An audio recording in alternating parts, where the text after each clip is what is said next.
Hai dan salam sejahtera kami ucapkan kepada para penonton yang sedang mendengar saluran Club Live Stream Steve. Dan pada hari ini kami akan mempromosikan berkaitan dengan e-majalah yang telah kami cipta dan hasilkan, yaitu yang bertajuk Ritma dan Rentak Permainan. Baiklah, di sini kami berlima, kami telah bersama-sama berkumpulkan konsep, idea dan juga membincangkan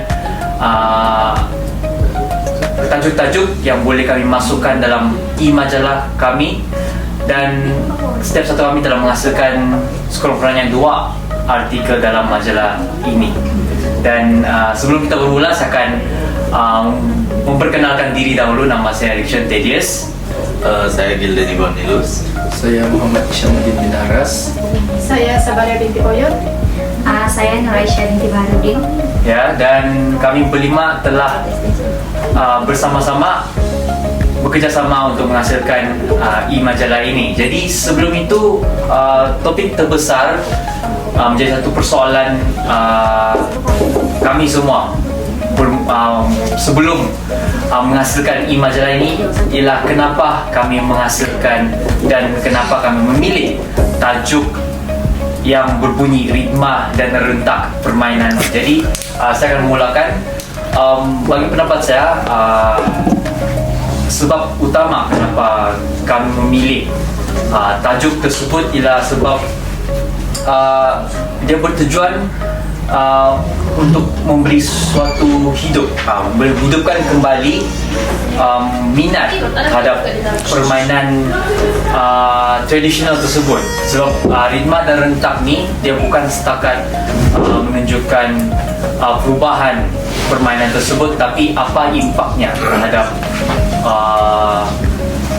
budaya, adat dan juga macam mana permainan tersebut membentuk seseorang tersebut daripada generasi yang kecil hinggalah ke generasi yang besar.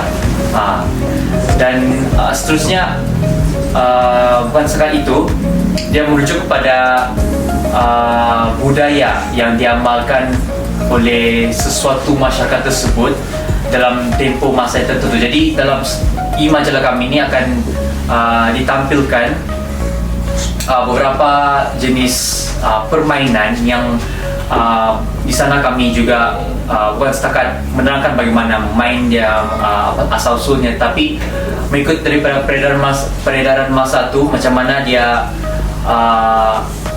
membantu dalam setiap peredaran masa tu, termasuk juga dari segi konsep rentak permainan tradisional ataupun suatu permainan tersebut.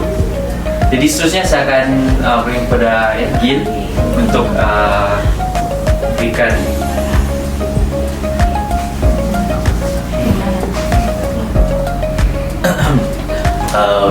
Sedikit pengenalan mengenai tajuk kami, yaitu Ritma dan Rentak.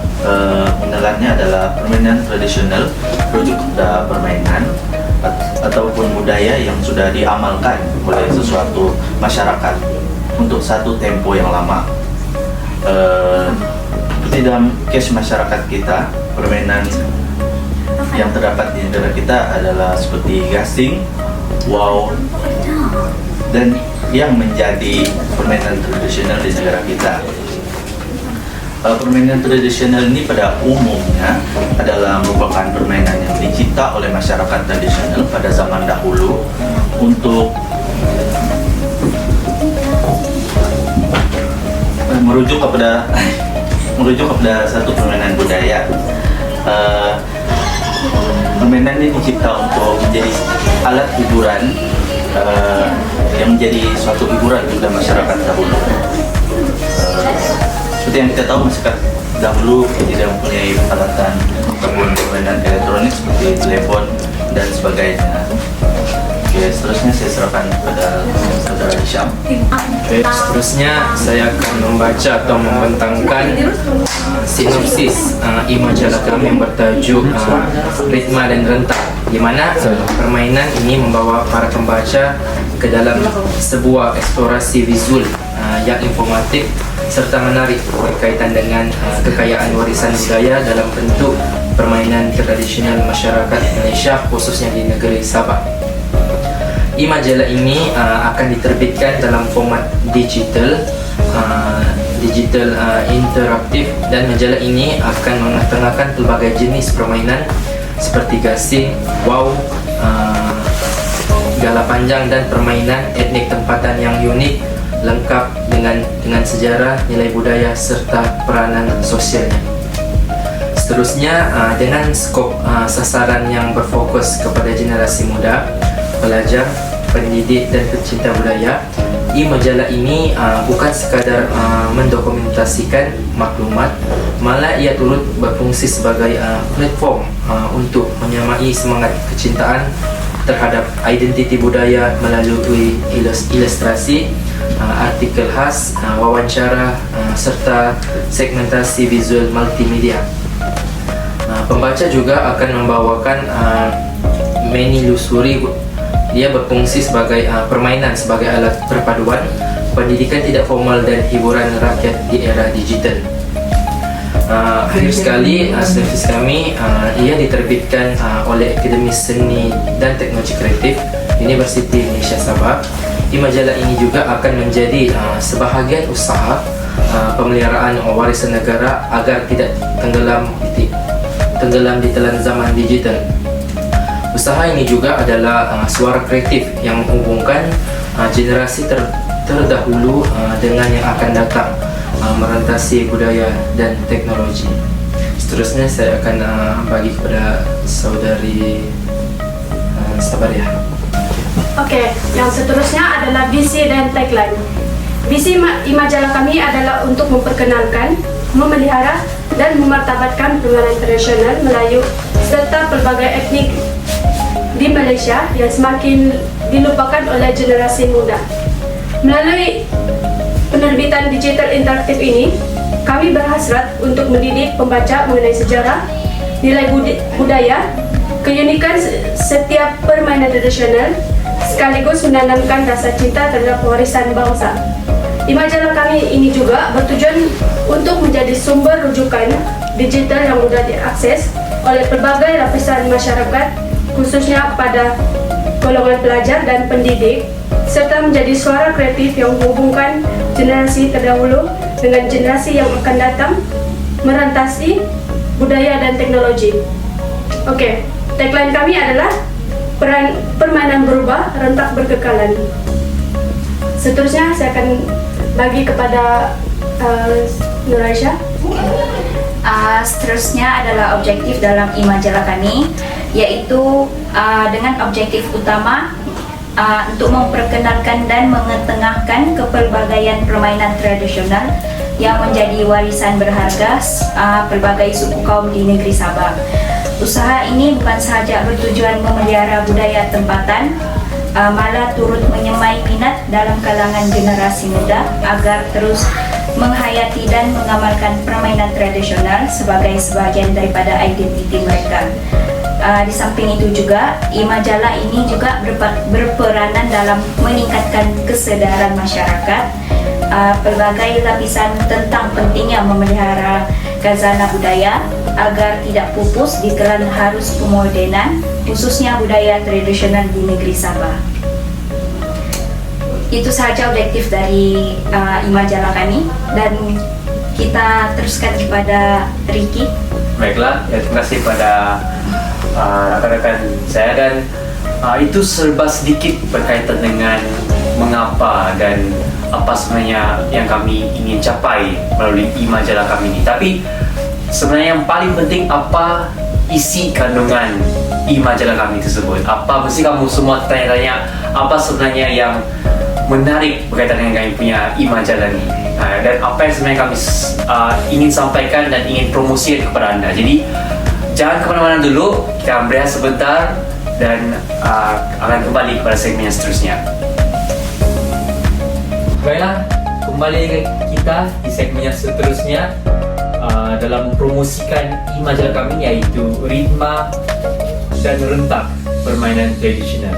Baiklah, dalam segmen kali ini kami akan menerangkan apa perisian sebenarnya, apa yang ada terkandung dalam majalah kami ini, apa yang sebenarnya yang kamu boleh baca, apa yang kamu boleh dapat, apa yang kamu boleh pelajari daripada majalah kami ini, kan?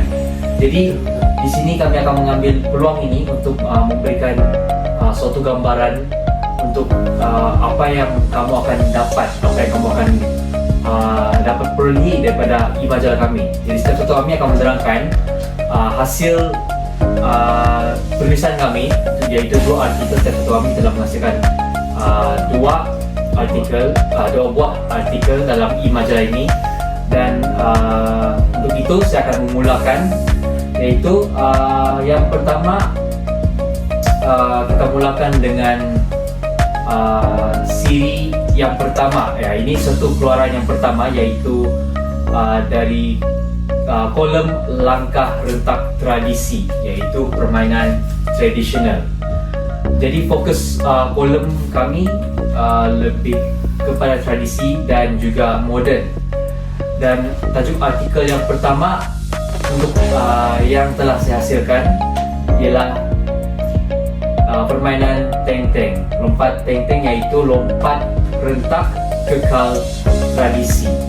Jadi yang saya ingin sampaikan di sini adalah tradisi dan juga moden tu boleh dicampurkan dalam permainan teng-teng ni, di mana jejak lompat dari tanah ke skrin tersebut menunjukkan suatu rentak yang telah diperbaharui, dan ritma tersebut juga telah dinektarafkan untuk menjadi suatu langkah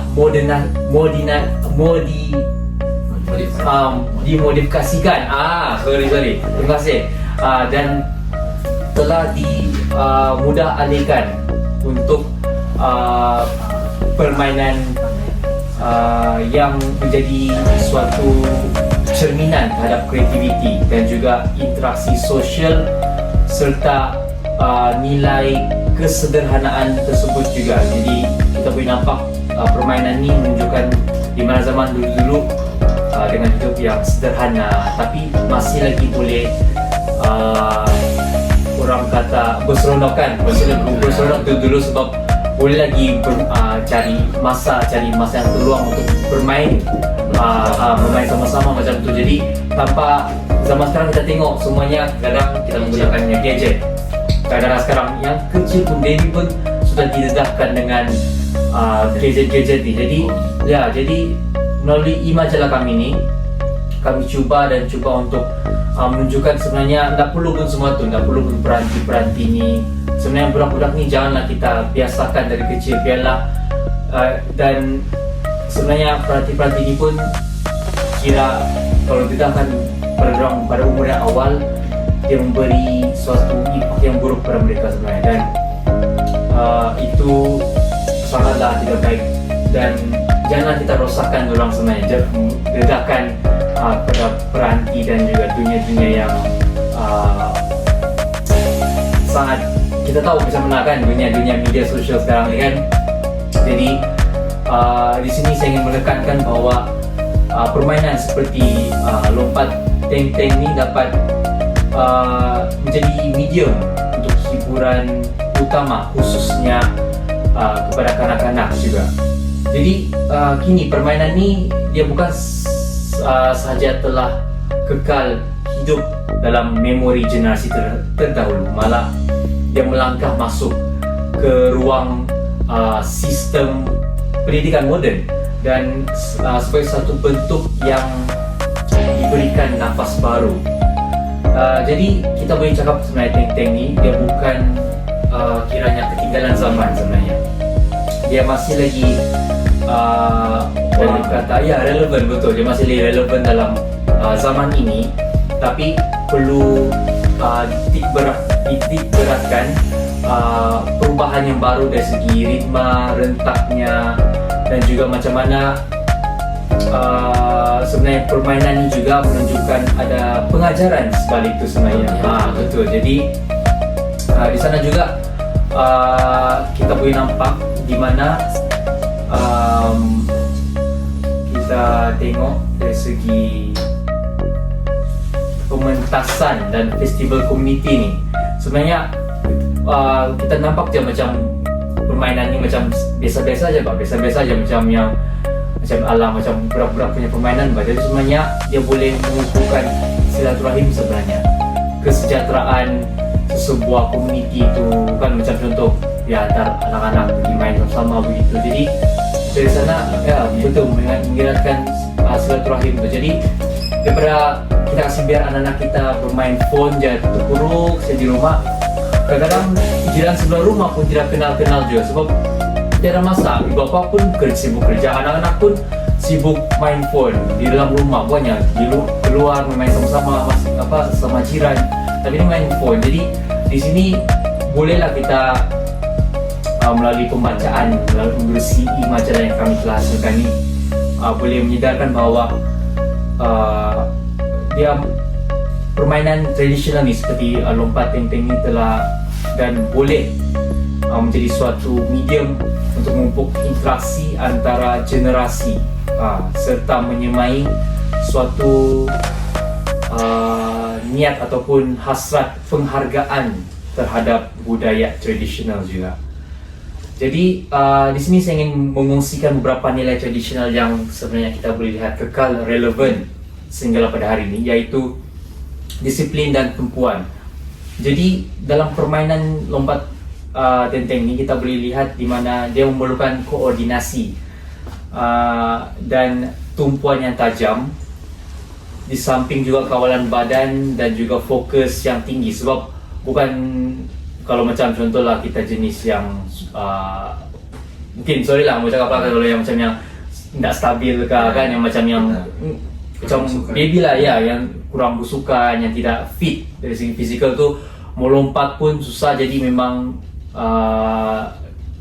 yalah permainan ni kurang sikit. Tapi bukan bermaksud dia boleh main, dia boleh main, tapi melalui lompat tenteng ni dia boleh mengasah sebenarnya, mengasah disiplin dan juga tumpuan tersebut. Dan dari segi sosialisasi dan juga interaksi sosial, seperti yang kami telah cakap tadi, dia mengeratkan hubungan antara rakan dan membentuk kerjasama dan juga toleransi, termasuk juga ekspresi budaya. Jadi sebenarnya untuk pengetahuan semua, lompat tenteng ini sebenarnya ada banyak variasi. Mungkin yang kamu tahu dia macam biasa-biasa saja, tapi sebenarnya ada banyak dari segi ikut negeri dan juga logat dia, yaitu macam di Kelantan, di Johor, di Sabah, dan dia menjadi satu cerminan identiti sesebuah budaya tempatan tersebut sebenarnya. Dan dari segi pemikiran strategiknya, dalam permainan lompat tenteng ini sebenarnya ada satu konsep membina rumah. Kalau kamu tahu, membina rumah dia memberi elemen taktikal, strategi yang mengasah sebenarnya pemikiran kritikal pemain khususnya kanak-kanak untuk bukan setakat fokus, tapi juga mengatur strategi macam mana dia mau menang permainan tersebut. Jadi melalui adaptasi yang inovatif ini, permainan ini dia boleh mampu bertahan sebenarnya sebagai simbol suatu identiti kebangsaan, dan samping itu membina jati diri generasi muda sambil menghormati tapak warisan nenek moyang. Jadi saya ada juga satu lagi artikel, tapi saya akan memberikan peluang ini seterusnya kepada rakan-rakan saya yang lain, Gil, untuk membaca dan juga menerangkan juga artikelnya. Silakan.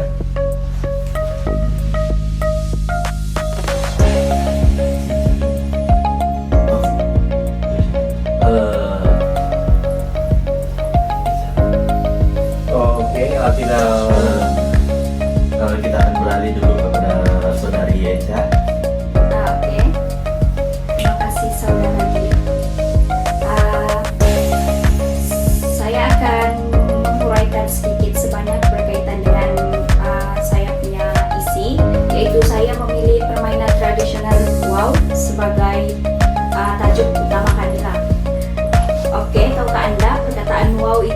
saya ceritakan sedikit sebanyak berkaitan dengan wow. Perkataan wow itu dipercayai berasal daripada bunyi yang dihasilkan oleh busur atau hammer yang dipasang pada badan wow ketika ia terbang di udara. Dan ini adalah menjadi inspirasi kepada namanya sendirilah, yaitu wow. Namun terdapat juga pendapat yang mengatakan bahwa nama wow ini berasal daripada huruf W yang menyerupai bentuk fisikal wow itu sendiri. Pas itu adalah permainan wow ini dipercayai telah wujud sejak ratusan tahun yang lalu, dan catatan sejarah menunjukkan bahwa wow ini telah banyak dimainkan oleh masyarakat kita, terutamanya masyarakat Semenanjung sejak zaman Kesultanan Melayu Melaka. Dan wow juga pada mulanya digunakan oleh petani untuk menakutkan burung di sawah padi. Saya memilih permainan wow ini sebab bagi saya macam best sikit lah. Dan namun lama kelamaan wow ini ianya berkembang menjadi satu bentuk hiburan dan pertandingan. Sebab itu adalah kalau semua mau tahu, terdapat pelbagai jenis wow yang dikenali di Malaysia, dan setiap satunya mempunyai bentuk, corak serta keunikan tersendiri. Antara jenis wow yang terkenal ialah wow bulan, iaitu mewakili negeri Kelantan di Semenanjung. Dan wow ini terkenal dengan bentuknya yang menyerupai daun sabit dan dihiasi dengan berbagai hiasan yang menarik lah. Selepas itu adalah wow jala budi yang popular di negeri Kedah dan dinamakan sepenar jala yang digunakan untuk menangkap ikan dan mempunyai bentuk yang lebih besar dan tirus. Selain itu adalah wow merak yang dikenali dengan ekor panjang dan hiasannya yang menyerupai bulu burung merak. Dan akhir sekali adalah wow kucing yang memiliki bentuk yang menyerupai seekor kucing sedang duduk. Itulah sedikit sebanyak yang berkaitan dengan permainan wow ini. Dan saya rasa kalau saya cakap banyak-banyak pun macam bosan kan. Jadi kita berpaling kepada saudari Sabaria untuk menceritakan dia punya permainan tradisional. Terima kasih kepada saudari Nur Aisyah. Untuk tajuk saya, yaitu artikel yang pertama, saya mengambil tajuk tradisi dan modern, yaitu seni dan strategi dalam permainan sepak raga tradisional. Macam yang kamu tahu, sepak raga tradisional juga dikenali sebagai sepak raga bulatan, dan dalam versi modern dia adalah sepak takraw modern yang macam kita selalu lihat dalam television. Dan apa yang saya mau sampaikan, sepak raga ialah sejenis permainan tradisional yang dimainkan secara berkumpulan dan dalam bulatan dengan menggunakan bola yang diperbuat daripada anyaman rotan. Permainan ini mengutamakan kemahiran menyepak dan mengawal bola dengan menggunakan kepala, kaki, lutut dan badan tanpa menjatuhkan bola ke tanah. Permainan sepak raga tradisional ini biasanya dimainkan dalam satu bulatan antara 5 hingga 10 orang. Tujuannya adalah sebagai hiburan, mengisi masa lapang, dan mengeratkan hubungan sosial dalam masyarakat. Yang seterusnya tentang asal-usul permainan sepak raga. Sepak raga dipercayai berasal dari tanah Melayu dan telah dimainkan sejak berabad lamanya di Malaysia, Indonesia, Thailand, dan negara jiran lain di Asia Tenggara. Permainan sepak raga tradisional dikenali sebagai sepak raga bulatan, di mana para pemain akan berdiri dalam bulatan dan menyambut bola antara satu sama lain tanpa membiarkan bola jatuh ke tanah. Manakala permainan sepak takraw modern dimainkan dengan 3 orang pemain yang diberi nama tekong, yaitu pemain servis, apit kanan dan apit kiri. Para pemain akan melakukan servis untuk menghantar bola ke pemain lawannya. Untuk keistimewaan permainan sepak raga, sepak raga tradisional tradisional dengan sepak takraw modern, dua-dua adalah benda yang sama, yaitu menggunakan alat yang mudah, yaitu bola sepak takraw.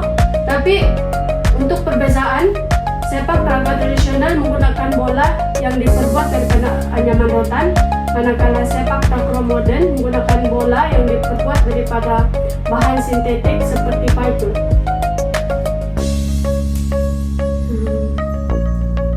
Oke, untuk kesan positif dan negatif dalam perubahan permainan sepak raga adalah pembangunan kemahiran pemain. Hal ini kerana peraturan yang lebih sistematik dan latihan yang terancang akan dapat meningkatkan tahap profesionalisme dan kemahiran pemain. Dalam pada itu, dengan adanya perubahan ini akan dapat mewujudkan jurulatih, strategi permainan moden dan penyelidikan sukan. Di mana macam yang saya cakap tadi, sepak takraw tradisional dia sebenarnya untuk hiburan dan dia dalam bulatan. Dia tidak pemarkaan normal pun macam sepak takraw modern. Jadi di situ dia kalau sepak takraw modern dia menggunakan jurulatih, strategi permainan modern. Sebab sepak takraw modern dia bersaing dengan pemain lawan. Tapi kalau sepak raga tradisional dia antara satu sama lain tanpa menjatuhkan bola ke tanah.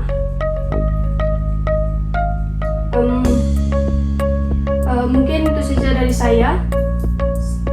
Saya bagi ke saudara Isyam. Terima kasih atas saudari Sabari atas perkongsian sebentar tadi. Saya telah membuat dua artikel di mana topik yang pertama yaitu teknologi dan strategi untuk tajuk permainan gasing, dan topik yang kedua pula pasal kesihatan di mana tajuk yang saya bawa ialah silat. Untuk artikel pertama ni saya mengambil permainan gasing, di mana permainan gasing ini merupakan salah satu warisan budaya yang cukup terkenal di Malaysia, khususnya dalam masyarakat Melayu di negeri-negeri seperti Kelantan, Terengganu dan Melaka. Ia bukan sekadar satu bentuk hiburan tradisional, tetapi ia juga mengandungi nilai seni, kemahiran teknikal dan unsur strategi yang sangat tinggi. Permainan ini juga ialah ataupun dimainkan sejak turun-temurun lagi dan masih lagi mendapat sambutan dalam pelbagai festival serta pertandingan kebudayaan. Itu merupakan serba sedikit tentang pengenalan permainan gasing. Untuk subtopik permainan gasing ini saya membawakan teknologi tradisional dalam permainan gasing, di mana salah satu aspek yang menarik dalam permainan gasing ialah penggunaan teknologi tradisional yang cukup halus dan berkesan. Pembuatan gasing ini tidak boleh dilakukan secara sembarangan. Ia memerlukan kepakaran khususnya dalam seni pertukangan, terutamanya dalam mengukir dan mengimbangi bahan seperti kayu yang keras. Sebagai contoh saya bagi iaitu kayu cengal, kayu merbau ataupun jati, dan kadangkala dikombinasikan dengan logam untuk ketahanan dan keseimbangan. Seterusnya, setiap gasing ini perlu dihasilkan dengan keseimbangan yang sempurna agar ia dapat berpusing dalam tempo yang lama tanpa goyah. Ia juga melibatkan pemahaman mendalam tentang fizik walaupun tidak secara formal. Seterusnya, topik ataupun tajuk yang kedua berkaitan gasing yaitu strategi dalam permainan gasing, di mana permainan gasing bukan hanya bergantung kepada kekuatan ataupun kemahiran melempar semata-mata, tetapi ia turut menuntut pemikiran strategi. Permainan ini perlu bijak memilih gasing berdasarkan bentuk, berat dan pusat graviti yang sesuai dengan gaya permainan mereka. Misalnya, gasing yang lebih berat mungkin lebih tahan lama dalam gelanggang, manakala gasing yang ringan boleh berpusing dengan lebih laju tetapi ia mudah terganggu. Seterusnya, untuk topik yang kedua yaitu topik kesihatan, di mana tajuknya adalah pencak silat, di mana silat merupakan seni bela diri tradisional yang menjadi kebanggaan masyarakat Melayu di rantau Nusantara, khususnya Malaysia, Indonesia dan Brunei Darussalam. Ia bukan sahaja dikenali sebagai kaedah mempertahankan diri, malam merupakan satu bentuk latihan fizikal yang menggabungkan seni gerakan, musik, serta nilai falsafah dan budaya tempatan. Silat juga mempunyai keunikan tersendiri kerana ia mendidik bukan saja tubuh tetapi juga minda dan jiwa. Manfaat kesihatan fizikal dan mental sekiranya kita mengikuti silat ni, di mana dari aspek kesihatan silat memberikan pelbagai manfaat fizikal yang menyeluruh. Gerakan dalam silat ini merangkumi lentikan badan, tendangan, tumbukan dan elakan, membantu meningkatkan fleksibiliti otot-otot serta koordinasi anggota badan. Seterusnya, elemen tradisi dalam nilai budaya dalam sukan silat ini, silat juga tidak dapat dipisahkan daripada unsur tradisi dan budaya Melayu. Setiap gerakan dalam silat ini sering digabungkan dengan elemen seni tari yang memperlihatkan kelembutan dan keindahan dalam pergerakan.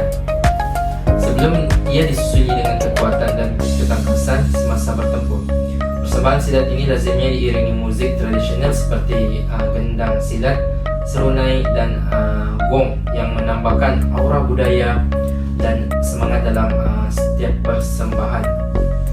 Kesimpulannya, daripada sukan silat ini, ia merupakan satu warisan agung yang menggabungkan manfaat kesihatan fizikal dan mental dengan nilai seni serta tradisi yang mendalam. Ia adalah cerminan identiti bangsa yang harus dibanggakan dan dipertahankan. Dalam era moden ini ataupun era globalisasi ini yang semakin mencabar, silat ini mampu menjadi medium untuk membentuk masyarakat yang sihat tubuh dan seimbang rohani, di samping memperkukuhkan jati diri. Oleh itu, usaha untuk mempertabatkan silat di peringkat nasional dan antarabangsa amat penting agar seni warisan ini terus hidup dan dikenali oleh generasi yang akan datang. Sekian, terima kasih, dan saya akan meneruskan pandangan ini kepada saudara Gil. Baiklah, terima kasih kepada saudara Hisham. Saya juga telah membuat dua buah artikel. Artikel yang pertama adalah saya telah memilih bola sepak sebagai sukan. Artikel ini bertajuk kebaikan sukan berpasukan dalam kehidupan individu. Macam yang kita tahu, sukan merupakan salah satu elemen penting dalam kehidupan manusia yang bukan sahaja menyeronokkan, tetapi turut memainkan peranan besar dalam membentuk kesihatan fizikal, mental, dan juga sosial. Dalam kalangan berbagai jenis sukan, kita tahu yang sukan berpasukan seperti bola sepak ini amat popular dan diminati di seluruh dunia. Bola sepak bukan sekadar permainan fizikal, tetapi juga satu bentuk interaksi sosial yang dimana dapat menyatukan pemain dan juga community. Di sini saya akan menceritakan serba sedikit asal usul bola sepak. Bola sepak ini boleh dijejak sejauh zaman purba, di mana penemuan pertama didapati di China. Masyarakat China ataupun Cina memainkan permainan menendang bola yang dikenali sebagai cuju pada zaman dinasti Han pada sekitar abad kedua sebelum Masehi. Versi permainan yang sangat mirip bola sepak juga wujud dalam tamadun Jepun, Yunani, dan Rom purba. Walaupun peraturannya berbeza-beza, namun bola sepak modern yang kita kenali hari ini bermula secara rasmi di England pada tahun 1863 apabila The Football Association ataupun FA ditubuhkan dan satu set peraturan piawaian diperkenalkan untuk membezakan bola sepak daripada rugby.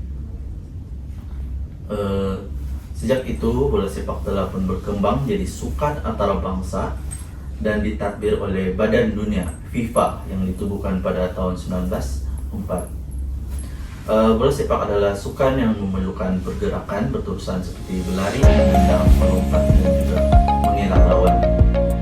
Aktiviti ini menggalakkan pemekaran kalori, menguatkan otot utama, serta menjadikan seseorang itu aktiflah.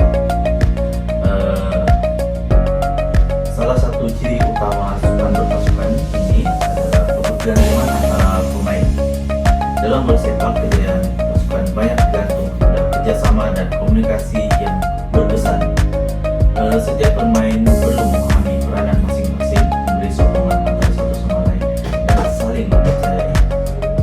Melalui interaksi ini, pemain dapat membangunkan kemampuan sosial, memahami pentingnya toleransi dan perpaduan, serta mengasah bakat kepemimpinan dan tanggung jawab dalam satu pasukan. Selain itu, permainan bola sepak ini juga dapat mengasah disiplin dalam diri. Dan kita tahu permainan bola sepak ini, setiap pemain perlu mematuhi jadwal ketat di latihan, mengikut arahan juru latih, dan perlu berlatih setiap hari secara konsisten untuk mencapai prestasi yang baik dan maksimal. Keperluan ini secara tidak langsung mendidik mereka menjadi individu yang berdisiplin, sabar, dan gigih dalam usaha mencapai matlamat. Di samping itu, semangat juang dalam pasukan mendorong mereka untuk terus berusaha walaupun berdepan kekalahan ataupun cobaan. Nilai ini amat penting dalam membentuk sasya diri yang positif dan juga ketahanan mental dalam menghadapi cobaan kehidupan. Kesimpulannya, permainan bola sepak ini merupakan permainan tradisional yang telah pun wujud dari zaman purba, di mana sehingga kini masih wujud dan telah dimodernkan. Permainan bola sepak ini merupakan permainan perkumpulan, di mana setiap pemain perlu mempunyai kesepahaman di antara satu sama lain bagi menjayakan dan memastikan kumpulan mereka itu mencapai kejayaan. Itu saja artikel tentang saya. Saya serahkan kepada saudara kita. Baiklah, oke, di sana Anda sedang dengar beberapa artikel yang terdapat dalam majalah kami ini, yaitu ritma dan rentak permainan tradisional. Jadi mungkin kamu semua macam tanya-tanya apa lagi nih, apa lagi yang ada dalam majalah kami. Tapi itulah tugas kamu di sana. Kamu perlu baca majalah kami. Oke, janganlah kami masih review semua kan. Aduh, itu spoil pula. Jadi di sini akhir kata dari kami, jangan lupa support majalah kami, dan juga majalah kami ini juga sangat banyak impaknya, feedbacknya yang bagus juga, dan perkongsian yang banyak juga, ya menarik, betul. Jadi sana tugas kamu untuk untuk baca, ya betul, membaca, betul, dan juga mengusahakan membaca, share, dan juga biarlah apa yang kamu dapat daripada sana dan simpan untuk diri sendiri saja. Orang bilang berikut ilmu, kan, kamu share juga sama orang lain dan sama-sama berkongsi ilmu, yang betul melalui majalah kami ini. Jadi diharapkan apa yang kami sampaikan ini dapat memberi suatu inspirasi dan juga gambaran, dan di samping juga kami mempromosikan kepada Anda majalah kami, yaitu Ritma dan Rentak Permainan Tradisional. Jadi sekian itu saja dari kami. Terima kasih dan jumpa lagi. Bye.